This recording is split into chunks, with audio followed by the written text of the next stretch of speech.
Hi, Grandma here, and I'm reading a new book, Tolivers Secret by Esther Wood Brady. Now, looking at the picture, we can see that this does not take place today. Can you guess when it takes place?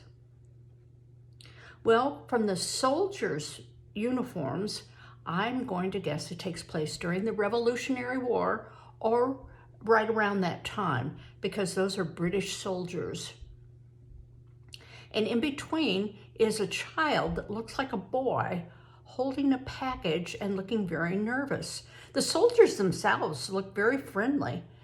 This also takes place someplace near the ocean, because in the back we see a ship.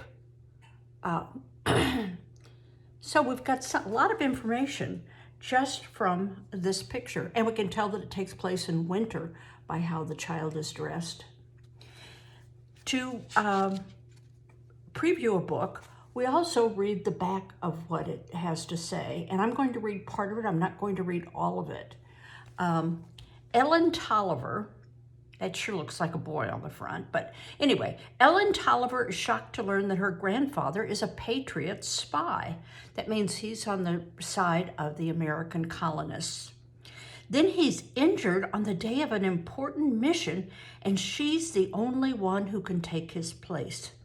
It's the last thing shy, timid Ellen wants to do, but her grandfather and her country are depending on her. Interesting. Okay, when we preview a book, we also look on the inside a little bit, and we look at the pictures.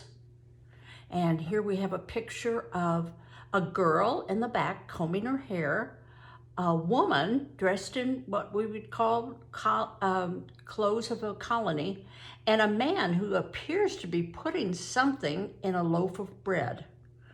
It's a round loaf of bread, but I can tell here is a bowl with dough, so they are making bread. We also just kind of look through at the pictures in the book, and there are a lot of really good pictures in this particular edition. And as I read along, I will be showing you the pictures. Here's a good picture of Revolutionary soldiers and the ship in the background.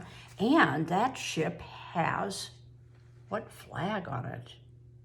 I can't really tell what kind of flag that is. Can you? All right, let's begin reading with chapter 1. Grandfather must have lost his wits. Ellen was sure her grandfather had lost his wits when she saw him slip into the dark kitchen, lock the door with a big key. Without giving his usual cheery greeting, he tiptoed to the window and pinned the heavy curtains together with a knitting needle. "Don't want anyone peeping in this morning," he said to Ellen's mother, who was making bread on a table by the fireplace. Lights from a small fire on the hearth darted about the big old kitchen. From the dark corner where she sat brushing her hair, Ellen could see light glimmering on a tiny silver box he carried in his hand. "Is the loaf ready now?" Grandfather whispered to her mother. Mother's white cap fluttered up and down, but she did not speak. Very carefully, she patted and shaped a small round loaf of bread. "Well then, let us go ahead," Grandfather said as he gingerly placed the silver box on top of the lump of dough. So that is exactly what this picture is, isn't it? The girl in the background combing her hair, Mother in her white cap with a ruffle, and Grandfather placing a silver box into the dough. Ellen stared at the little box. It was his favorite silver snuff box. Now, a snuff box is something that was very small, and in it they contain snuff. And snuff is a little bit like tobacco, but people would put it right here under their nose and sniff it. It wasn't cocaine or any kind of narcotic. It was really more like tobacco.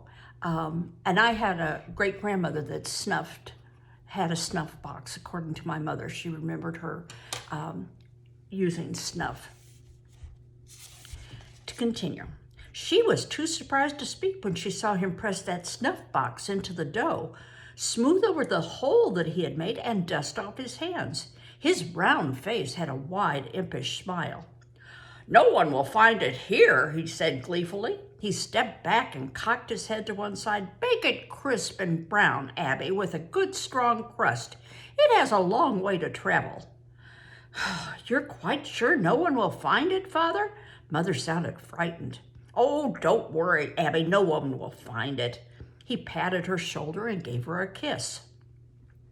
Ellen saw he was wearing the white wig with the turned-up tail that he always wore when he went to the tavern. Underneath his blue wool coat, he wore a long waistcoat with brass buttons down the front.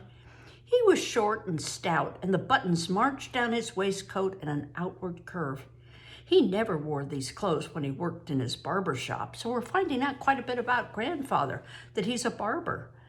Ellen was so puzzled she had to speak up. "Whatever are you planning to do, Grandfather?" Quickly, her grandfather spun around, peered into the deep shadows of the old kitchen. He gave a sharp cry that made her jump up. "I thought you'd gone to the corner pump, Ellie." Ellie curtsied. "I was just about to make the bed, but I'll leave now, Grandfather." She picked up her red cloak, pulled the hood over her long brown hair. Grandfather stepped across the room and grasped her by her shoulders. "Don't ever speak of what you have seen, Ellen Toliver," he warned in a gruff voice she had never heard him use before. He was usually so friendly and cheerful, even in the early morning, even when the British officers were around. But now his twinkling blue eyes looked as hard as points of steel. Ellen was so startled she dropped her cloak. But I was just wondering—" "Stop! You no longer a babbling child," he said sharply. "About this you must never talk. Do you hear, Ellen Toliver?" Ellen nodded. Grandfather wasn't acting like himself at all. Suddenly, with his usual cheerful smile, he bent down and hugged her to his side. From under his wig, she could see some of his sandy red hair peep out around his forehead. So that tells us that he's not wearing a wig because he's bald, but rather this is a fashion that was worn at that time. "I must have alarmed you, Ellie, but I am sorry," he said as he kissed her cheek. "This is something of concern to me, very great concern, and only your mother knows about it, no one else. But now that the three of us know, the three of us must keep a secret." Ellen nodded. She wasn't sure just what the secret was, but she certainly would not talk about it. "Shh!" Mother took off her white cap, pushed back a curl that fell across her forehead, leaving a smudge of flour on her brown hair. She cocked her head and listened for a noise upstairs. "Shh! No telling who might be awake up there." In the bedrooms upstairs lived 6 British officers who had moved into Grandfather's house when the Redcoats took New York 3 months ago. Ellen disliked those officers, always sniffing snuff up their proud noses and sneezing daintily into white kerchiefs when they weren't striding about giving orders. So it sounds like they have enemies that live in their house. She hated the way they ordered Mother to bring tea and biscuits to them every morning, but still they were the masters of the house now. Ellen, her mother, curtsied whenever they saw them and stepped out of their way politely. "Just pay those redcoats no mind," her grandfather had told them. Sometimes in the evenings he would mimic them. He'd take a pinch of snuff from his snuff box, and with his little finger crooked, he'd put it on the back of his hand and sniff. Then he'd sneeze and sneeze. He'd put his nose in the air very haughtily and dance about the room, flipping up the tails of his coat. "The red coat minuet," he called the dance. "Come and dance the minuet, dear lady." Ellen would pick up her skirts and dance with him, holding her hands high, pointing her toes, tossing her head as if she were a Tory lady, wearing a big white wig. When they finished the minuet, they'd whirl about the room until they fell back laughing in their chairs to catch their breath. It was fun to do silly things with grandfather.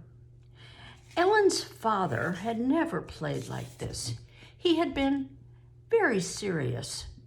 Sometimes Mother would dance too, pretending a wooden spoon was an ivory fan. It was good to see her laugh after all these months of worry. Now in the early morning half-light, Mother pointed up to the ceiling. "Be very quiet," she warned. "Someone may be awake up there and hear us talk about the bread. We must be very cautious." They stood still and listened. Ellen shivered at the sound of the wind howling over the rooftops, but she heard no stirring of the redcoats upstairs. "Lazy lobster backs," grumbled grandfather. "There's still a bed up there." Now he called them lobster backs, and I think he's making fun of how they look in their red coats and their high hats. "They spend their evenings in the taverns and sleep until noon." Grandfather always got up early, and he thought everyone else should too. For years and years, Grandfather Van Horn had been a barber and a wig maker in the town of New York.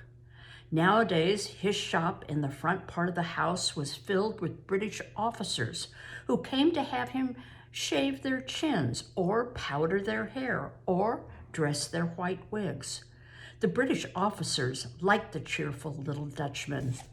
Okay, this is around 1776. That's when the Revolution was. And New York was originally a Dutch settlement. It was called New Amsterdam originally. And so the grandfather is of Dutch roots, and he is a New Yorker, probably for many years. My husband has ancestors who were from the Netherlands and settled in New York, which was New Amsterdam at the time. They were from the Netherlands, and they arrived in what is now New York around the 1650s. So this is about 120 years after the Dutch originally settled that area. Continuing. Ellen watched her grandfather take the wooden bucket from the hearth and look inside. She knew well enough what he would say. "What a lug-a-bed you are, Ellen. You haven't gone out to the pump yet." She picked up a red cloak from the floor. "It's because don't like snowy mornings, eh?" He teased her. "I may be a stubborn Dutchman, but you know, I like the bucket full of water first thing in the morning. Sometimes you're so late I can't wash my face until 7 o'clock. "I'll save water for you to wash your face, Father," Mother said hastily. "Ellen is just slow to get started in the mornings. I know how she feels." "Slow?" cried Grandfather. "She's like a turtle. It seems to take her an hour to come back from the pump. I used to buy water from the drayman, but I thought it was good for Ellen to go out. She stays indoors too much." Mother's eyes were anxious. Her face was so thin now it made her eyes look huge. "I hope you'll excuse her, Father," she began slowly as she tightened the knot of brown hair at her neck. "She's not used to the town yet. Living quiet as we always did in our little village, we've been here scarce a month, and it takes time to get used to different ways." So we found out a little bit more about Ellen. She's originally from a smaller village and has just moved there a month. I wonder why she moved. "Nonsense," said Grandfather. He poured the last of the water into a mug and handed the bucket to Ellen. Perhaps she should tell him why she was late every day. She knew he would think it was not very important, but it was important to her. It was. "I'm late because of that tough Dicey at the pump," she said. "What's a Dicey?" asked Grandfather. "Ah, Dicey's a girl. Everyone is afraid of her. She says she's going to wring my neck, and I think she means it too." "Is that the way she talks to you, Ellen?" Mother asked. Whenever Ellen thought of Dicey, she could almost hear her rowdy laughter. It gave her a hollow feeling in the pit of her stomach. She screams at me and I have to go to another pump further away. Well, what is Dicey? Why does she act that way? There's a word for that kind of person who frightens people, and that word is a bully. Fiddlesticks, said Grandfather. Just stand up for yourself, Ellen. That's what I did when I was a boy and small for my age. Ellen doubted she could stand up for herself when Dicey went blustering about like a rough butcher boy.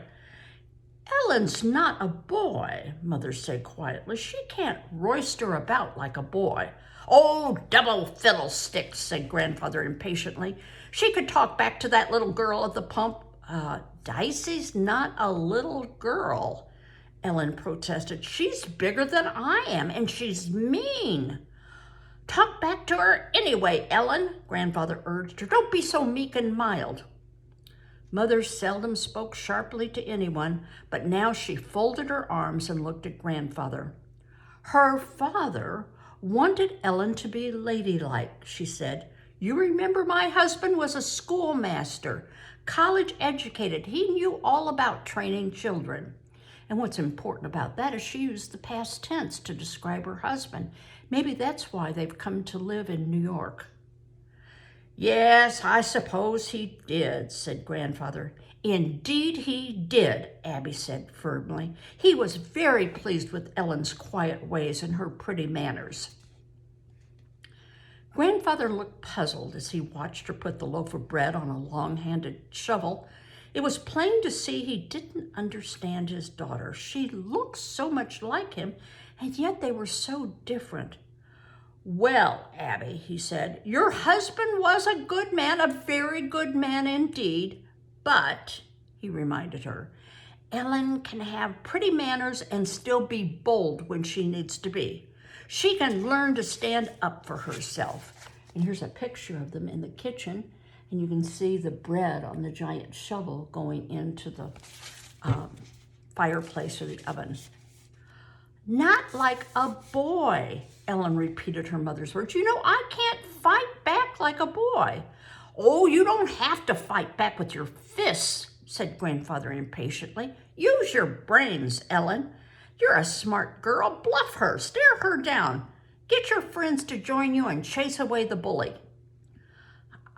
I just don't see how I could do that, Ellen said. Her big brother Ezra often said to her, Don't be so scared, Ellie. Just talk back to people. You're too polite or timid or something. Ezra was a carefree boy with auburn hair and a wide smile like Grandfather's. He talked back to anyone, even the captain of the village militia. Well, said Grandfather, you're a smart girl. You'll think of a way. Now that the oven at the back of the fireplace was hot, Mother raked out the coals and slid in 2 long loaves of bread. She took a last look at the mysterious round one before slipping it in too. Grandfather unlocked the kitchen door and went into his shop at the front of the house. The tail of his wig turned up jauntily as he straightened his coat and picked up his cane. Why in the world did Grandfather put his snuff box in that loaf of bread? Ellen whispered. Oh, best not to ask any questions, Ellen, Mother said. Grandfather came back to the door of the kitchen and winked at Ellen. Just go and stand up to that Dicey, he urged her. You have more of your grandfather's spirit than you think, Ellen. And now, Abby, I'm going to the tavern for breakfast and to hear the news. I'll be back when the bread is baked. He glanced up at the little square clock that hung on the wall of the shop with its pendulum swinging slowly back and forth. You remember the shop is closed for the day, he reminded her. I've given my shaver a holiday. So it's interesting. His barber shop is in the front of their house, and they live in the back and then over the barber shop. But isn't it odd that he's going to a tavern for breakfast? Because when I think of a tavern, I think of a place that just sells alcoholic beverages. But back in this time, it was more like an inn, where a tavern often had served food like in a restaurant. Not really like a restaurant. You wouldn't have a menu. But sometimes they had rooms above where people could stay also. The young man, Alexander, who lived in the attic and who helped grandfather in the shop while he learned to be a barber, had gone off last night to visit his family. Grandfather gave Ellen a big smile. "That girl, Dicey, sounds like a bully," he said. "She'll back down if you'll just stand up for yourself." Well, Ellen wasn't so sure of that. It may have been true when grandfather was a boy, but she knew it wouldn't work now with a tough girl like Dicey. Well, that's all for chapter 1 and the beginning of our book. We still have a lot of questions, but we've gotten a lot of answers after we previewed the book. And that's what's important to remember, to help us remember the facts of the book. Because sometimes a day or two comes by before we can finish reading. And later on, we probably need to have a discussion, if not a test, over the book. So it's helpful to preview a book, and it's good to be asking questions along the way. And hopefully we'll find the answers. Bye-bye.